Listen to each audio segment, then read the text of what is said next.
Kita ke informasi yang pertama, pemerintah yakin akan menutup tahun 2020 dengan capaian pertumbuhan ekonomi di jalur positif. Menko Perekonomian menjelaskan belanja pemerintah yang naik signifikan akan menutup perlambatan pertumbuhan di sektor lain pada akhir tahun ini.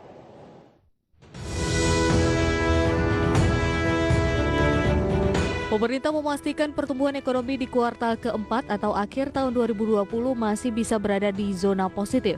Setidaknya dari tren pertumbuhan ekonomi pada kuartal sebelumnya yang telah tumbuh positif 5% secara kuartalan, maka di kuartal 4 tahun ini peluang berada di zona positif masih terbuka.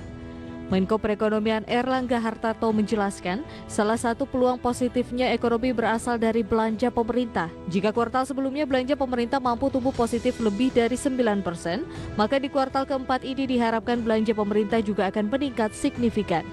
Kecil yaitu minus 3,49 dan ini lebih baik dari triwulan kedua yang minus 5,32.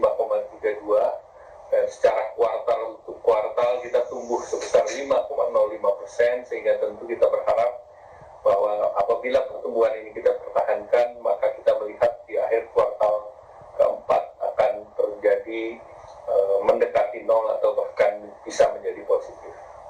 Dari sisi pengeluaran kita lihat terjadi pertumbuhan signifikan dari konsumsi pemerintah yang mencapai 9,76%.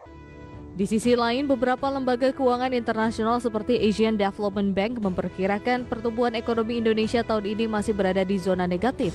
Namun, ADB memperkirakan tahun depan ekonomi Indonesia bisa berada di angka 4,5%.